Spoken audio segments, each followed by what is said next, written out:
Today we talk about one of the most respected OG outlaw motorcycle clubs in the culture, the Sons of Silence. Some clubs want you to know their name. They roll into town in formation, chrome glistening under the streetlights, engines roaring like a war cry. They flash their colors, make headlines, and wear their reputation like a badge of honor. But then they are the ones you never see coming, the ones that don't need the spotlight because their presence is felt long before their name ever was spoken.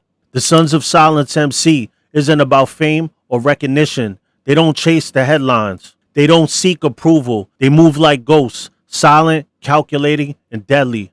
For decades, this club has built a reputation not through words, but through actions. Federal agents, rival MCs, and even their own former members. Those who try to take them down found out the hard way that silence isn't a weakness, it's a weapon.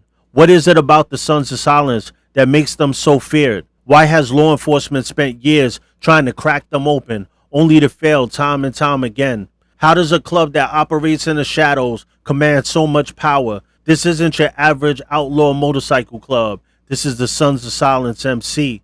Let's get into it. We run the night. We run the night. The Sons of Silence Motorcycle Club was founded in 1966 in Colorado by Bruce Richardson, a Vietnam War veteran who understood the importance of brotherhood. A lot of these guys we have in our club are veterans of every war you can think of.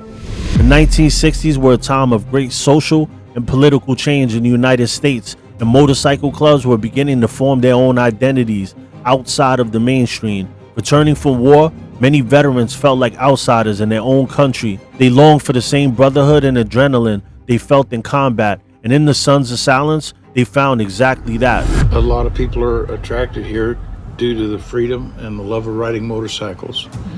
The brotherhood and the sense of the family and belonging to something bigger than yourself. This is freedom for me. What's real? Ain't plastic. Society's a great big mic. Unlike other outlaw clubs that made noise in the media, the Sons built their reputation in the streets. They expanded without drawing attention, becoming one of the most mysterious and respected names in MC culture. By the early 1970s, they had a foothold in the outlaw world, but they weren't satisfied with staying small. Expansion was inevitable. The Sons back patch is one of the most recognizable symbols in the outlaw world. Well, we don't start trouble with other people, you know what I mean? Unless we're provoked. Then we can get very loud.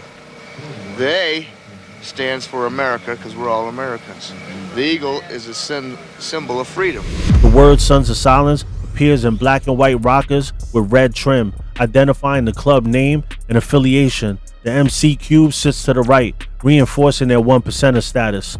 Like many outlaw clubs, the Sons of Silence wear the 1%er diamond patch, a symbol of defiance against mainstream motorcycle culture. The bottom rocker on the member's vest indicates a specific territory where their chapter is based. For example, a member from the original founding chapter will wear a Colorado bottom rocker. Other members in different states will wear their own regional designation. The territory rocker is crucial in outlaw MC culture as it signifies dominance over that region and can sometimes spark conflicts with rival clubs over territorial disputes. By the 1970s and 1980s, the Sons of Silence had expanded beyond Colorado, establishing chapters in Kansas, Minnesota, Illinois, Indiana, and other Midwestern states. Their rapid expansion was not by chance. This was a carefully calculated movement, allowing them to control key regions while avoiding unnecessary conflict with other dominant MCs. But here's the thing about outlaw clubs. When you expand, you step on toes, and stepping on the wrong toes can start a war. Unlike clubs that start conflicts openly, the Sons of Silence played chess, not checkers. They weren't loud, they weren't flashy, but when they made a move, people took notice. Federal authorities indicted members of the Sons of Silence motorcycle gang, an illegal narcotics trafficking organization. They gained a reputation for their military-like structure and discipline, a direct result of many Vietnam veterans in their ranks. One of their most notorious earliest conflicts was with the Hells Angels, as both clubs saw dominance over similar territories. While the Sons of Silence never engaged in a full-scale war with the Hells Angels, law enforcement noticed an increasing number of violent encounters including shootouts and bombings that were suspected to be tied to the growing rivalry. Real quick, if you enjoy MC culture content, smash the like and the subscribe button. And give me a pound wherever you're from. And get your Ghostavelli mask, shades, DemonsRow snapbacks in all colors, tank tops, crew necks, track races. We got it all. And you can get it on www.demonsrow.com. Let's get back into it. As the Sons of Silence MC expanded, so did their underground influence. While some motorcycle organizations focused on local turf disputes, the Sons of Silence played a much bigger game, one that stretched across state lines and even international borders. The European connection. By the late 1980s, they became connected with Europe. By the late 1980s and 1990s, law enforcement agencies across the US and Europe began noticing disturbing patterns. The Sons of Silence were no longer just a Midwestern powerhouse. They were making inroads overseas, establishing connections with Germany's Hells Angels and other European groups. Reports from the BKA, Germany's equivalent of the FBI, suggested that members of the Sons of Silence were engaged in arms deals with Hells Angels chapters in Germany and the Netherlands. Surveillance footage allegedly captured Hells Angels and Sons of Silence members exchanging shipments of hardware, including restricted firearms and tactical gear, at warehouses in Hamburg and Frankfurt. German law enforcement linked the club to high-level transactions spanning from Amsterdam to Berlin, allegedly using transport companies connected to the club to move contraband. Back in the US, federal agencies began tracking financial flows between members of the club and international figures, raising concerns about their potential involvement in larger underground operations. DEA reports suggested that the Sons of Silence acted as intermediaries, receiving shipments of high-demand substances and distributing them through the Midwest. The club's presence in Colorado, Indiana, and the Dakotas made them key players in supply routes, locations far enough from major ports to avoid suspicion, but central enough to distribute to multiple states. A 1998 federal operation in Kansas resulted in the seizure of over 35 pounds of a high-purity substance, later traced back to the Sons. Multiple arrests were made, including a high-ranking enforcer, but the organization remained intact. The real shock came in 2000 when a Colorado facility linked to the club was raided, revealing evidence of large-scale distribution. Investigators discovered chemical processing equipment, detailed financial records, and coded communication logs, including multi-million-dollar transactions. Despite ongoing investigations, the leadership remained insulated, ensuring that when members were apprehended, the larger network continued to operate. Federal agents believe the Sons of Silence played a role. A 1996 ATF operation in Minnesota uncovered a trafficking network allegedly linked to the club, which had reportedly moved over 300 firearms, some of which ended up in the hands of foreign buyers.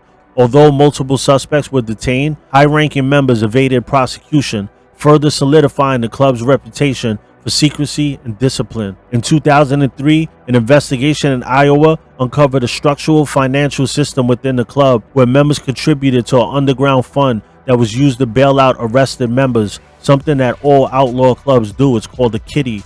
Financial legal defenses and acquire key properties, allegations of covert assignments, suspected targeted violence. A 1997 investigation in Nebraska involved the disappearance of a local figure linked to law enforcement cooperation.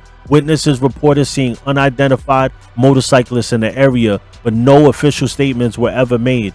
In 2001, a former associate of the club was found in an abandoned vehicle with no clear explanation for his condition. A confidential informant claimed it was a coordinated effort, but before authorities could secure enough evidence, the informant withdrew from the case. While no direct proof has linked the club to such activities, the fear surrounding their reputation is enough to keep most people from speaking out. It was clear that the Sons of Silence weren't just another motorcycle club. They were a highly structured network with deep underground ties. Their reach extended beyond the biker world, intersecting with large criminal enterprises.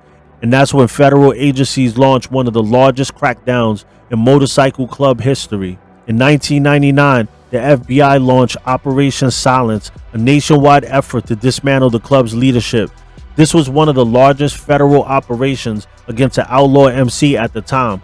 Undercover agents had infiltrated their ranks, gathering evidence on narcotics trafficking, illegal weapons, and conflict crimes. When the operation concluded, over 40 members were arrested and law enforcement seized automatic weapons, explosives, and narcotics. Some of the biggest names caught in the crackdown included Timothy Sutherland, a high-ranking member charged with narcotics and weapons trafficking. Michael Wizard Braho was linked to a multi-state meth ring. Multiple club enforcers were arrested for violent assaults and weapons violations. But here's where things got interesting. The Sons of Silence didn't collapse. Unlike other clubs that crumbled under federal pressure, they had a backup leadership plan. Even after the bust, the club continued operating, showing just how organized and disciplined they really were. By the mid-2000s, they had re-established dominance, with chapters still active and their silence stronger than ever. The Sons of Silence MC isn't about fame, headlines, or hype. They don't need the world to know their name. Their silence is their weapon. The government threw everything at them: raids, indictments, undercover operations, and they're still here. Rivals tested them, expecting them to fold. They didn't. So what is it about the Sons of Silence that keeps them standing when so many others have fallen? Is it their discipline, their code, or is it the fear that no one knows what they're really capable of? The media doesn't understand them. They never will. What do you think? What makes this club so untouchable? Drop your thoughts in the comments and let's talk about it. And if you want more deep dives into outlaw MC culture, hit that like and that subscribe button. And oh yeah, we ghosting, baby.